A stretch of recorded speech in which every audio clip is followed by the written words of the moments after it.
વિદ્યાર્થી મિત્રો, એક નવા પ્રકરણ તરફ આગળ વધીએ.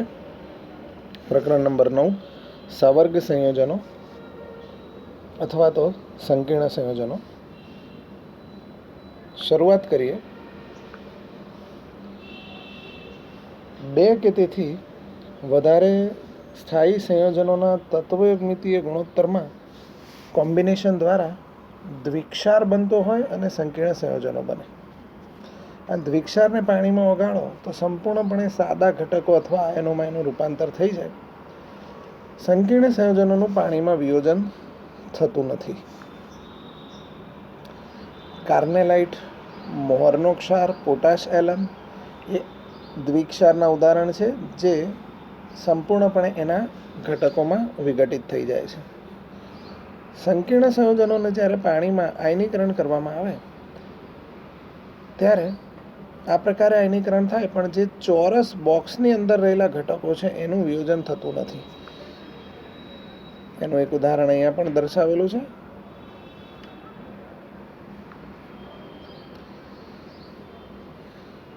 વર્નર નામના વૈજ્ઞાનિકે સંકીર્ણ સંયોજનો માટે એક અગત્યનો સિદ્ધાંત આપેલો, જે વર્નરના સિદ્ધાંત તરીકે ઓળખાય છે.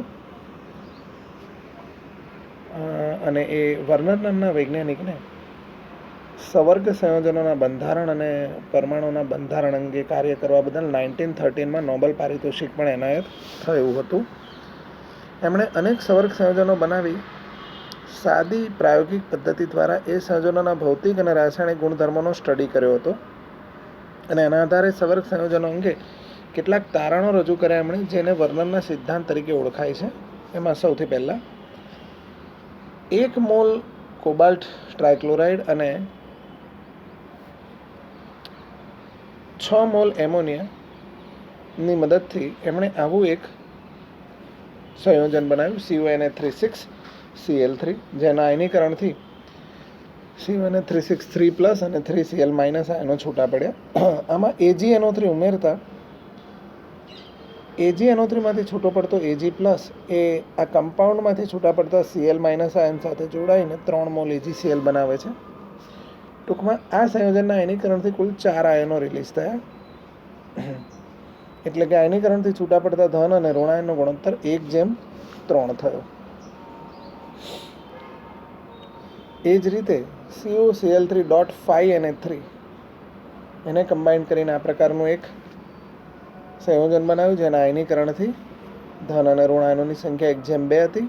ત્યારબાદ આ તો ધન અને ઋણાયનો આ રીતે રિલીઝ થશે 1:1.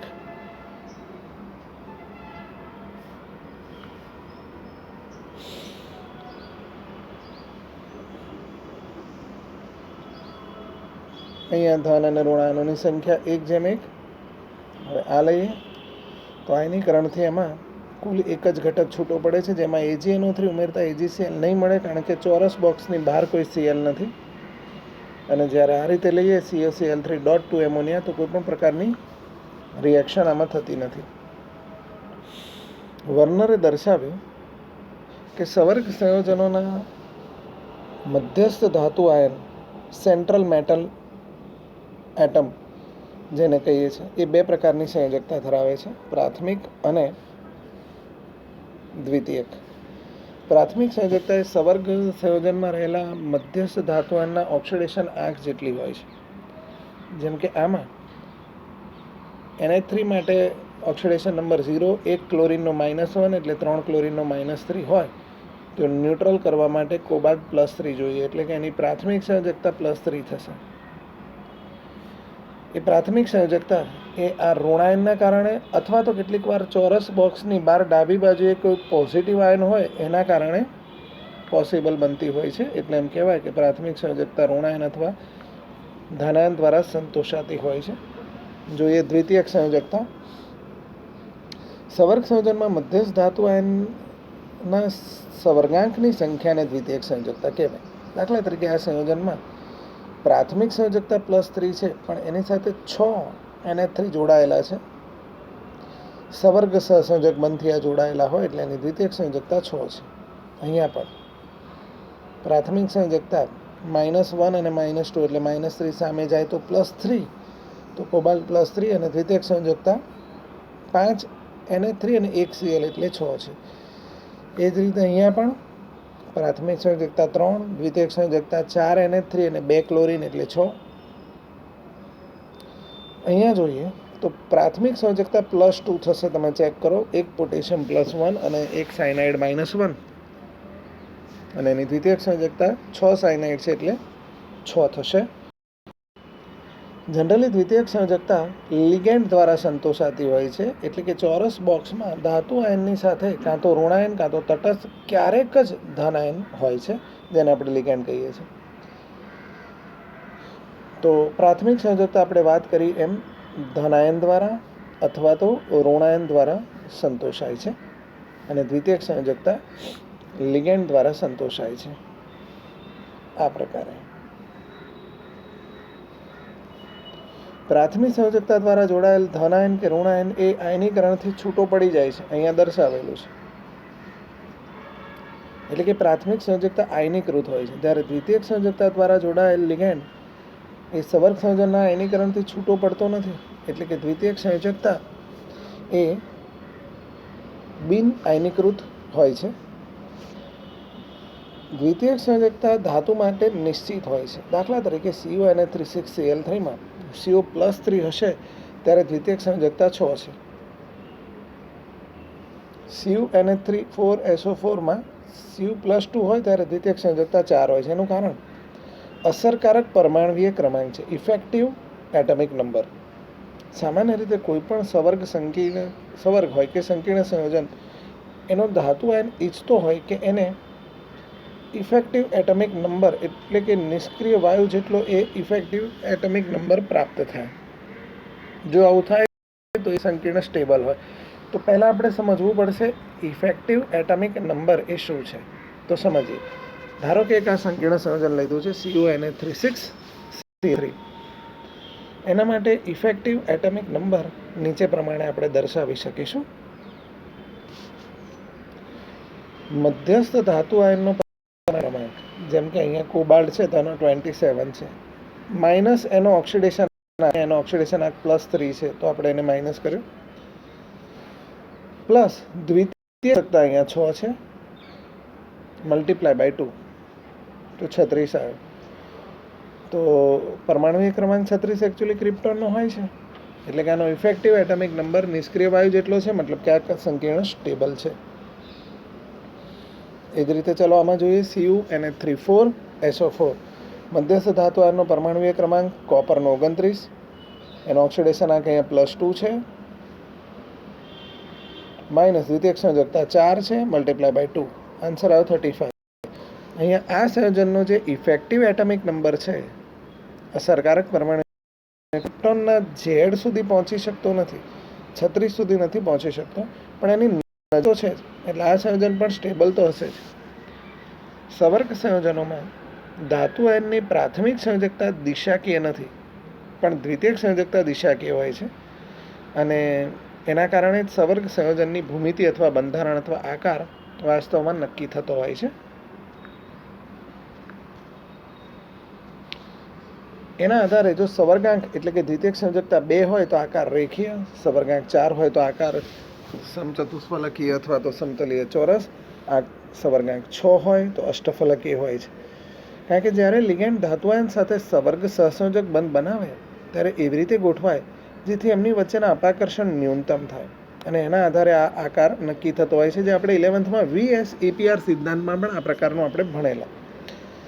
આ પ્રકારના વિશિષ્ટ આકારો અથવા તો અવકાશીય ગોઠવણીને સંવર્ગ પોલીહેડ્રા અથવા તો સંવર્ગ બહુફલક અથવા તો સંવર્ગ બહુતલીય તરીકે ઓળખવામાં આવે છે. જ્યારે સંવર્ગ સંયોજનોનું બંધારણ દર્શાવવામાં આવે ત્યારે એની પ્રાથમિક સંયોજકતા તૂટક લાઇન દ્વારા અને દ્વિતીયક સંયોજકતા ઘાટી લાઇન દ્વારા દર્શાવાય છે. હવે જો સંયોજનમાં કોઈ લિગેન્ડ લિગેન્ડ અથવા તો પરમાણુ તૂટક અને ઘાટી એમ બંને લાઇનથી દર્શાવેલ હોય તો એ લિગેન્ડ કે પરમાણુ પ્રાથમિક અને દ્વિતીયક સંયોજકતા બંને ધરાવે છે એમ કહેવાય. દાખલા તરીકે આ સંયોજન જુઓ.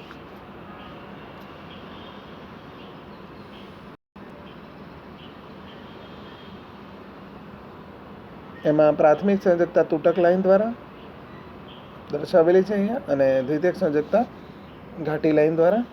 પણ આ જુઓ હવે, અહીંયા પ્રાથમિક સંયોજકતામાં આ -1 વાળો એક ક્લોરીન પણ ભાગ ભજવે છે, અને દ્વિતીયક સંયોજકતામાં પણ એ ભાગ ભજવે છે. તો આ ક્લોરીનને તૂટક અને ઘાટી બંને લાઈનથી દર્શાવેલું છે, તમે જોઈ શકો છો. ક્વેશ્ચન છે, સવર્ગ સ્પીસીસ અથવા તો સવર્ગ ઘટક અથવા તો સંકીર્ણ ઘટક એટલે શું?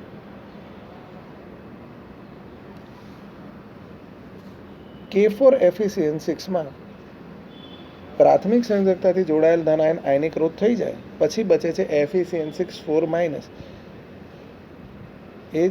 એને સવર્ગ સ્પીસીસ કહીશું. આમાં CONH363+, આમાં તો આખું પોતે જ સવર્ગ સ્પીસીસ, આમાં પણ પોતે, એને સવર્ગ સ્પીસીસ કહેવાય. સવર્ગ સ્પીસીસ એટલે સંકીર્ણ સંયોજનનો એવો ભાગ કે જેમાં મધ્યસ્થ ધાતુ પરમાણુ કે આયન સાથે દ્વિતીયક સંયોજકતાવાળો અણુ પરમાણુ જોડાયેલો હોય. મધ્યસ્થ પરમાણુ કે આયન કોને કહીશું? સવર્ગ સ્પીસીસમાં આવેલો એવો પરમાણુ કે આયન કે જેની આસપાસ નિશ્ચિત સંખ્યામાં અન્ય અણુ પરમાણુ કે આયન કે અણુઓનો સમૂહ ચોક્કસ પ્રકારની ભૌમિતિક ગોઠવણીથી જોડાયેલો હોય.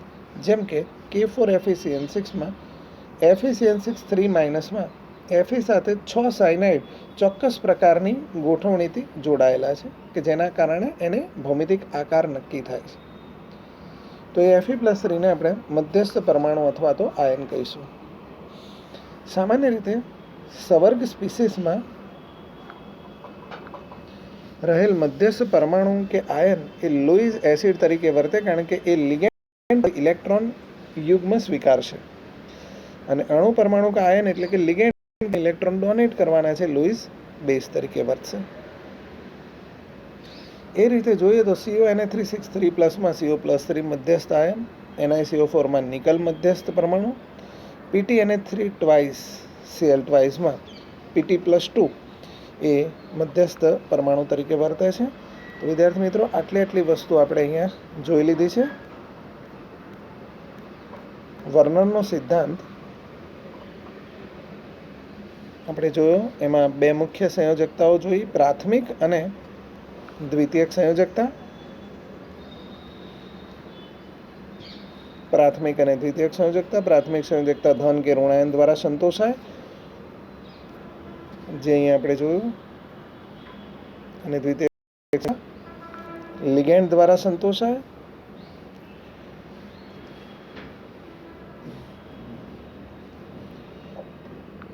પ્રાથમિક સંયોજકતા આયનીકૃત હોય છે અને દ્વિતીયક સંયોજકતા બિન આયનીકૃત હોય છે, એ પણ આપણે જોયું. જે તે ધાતુ માટે જે તે ધાતુની વેલેન્સી ફિક્સ હોય ત્યારે દ્વિતીયક સંયોજકતા ફિક્સ હોય છે. ત્યારબાદ આપણે ઇફેક્ટિવ એટમિક નંબર વિશે જોયું. મધ્યસ્થ ધાતુનો પરમાણુય ક્રમાંક - એનો ઓક્સિડેશન આંક પ્લસ દ્વિતીયક સંયોજકતા × 2. જો ઇફેક્ટિવ એટમિક નંબર નિષ્ક્રિય વાયુની વધારે નજીક હોય અથવા તો એના જેટલો હોય તો એ સંકીર્ણ સ્ટેબલ હોય છે, એની વાત આપણે કરી. દ્વિતીયક સંયોજકતા દિશાકીય હોય એટલે એના આધારે સંકીર્ણના આકાર નક્કી થતા હોય, એની વાત પણ આપણે કરી. વિવિધ આકારોને આપણે સવર્ગ બહુફલક અથવા બહુતલીય કહીએ છીએ, સવર્ગ બહુતલીય.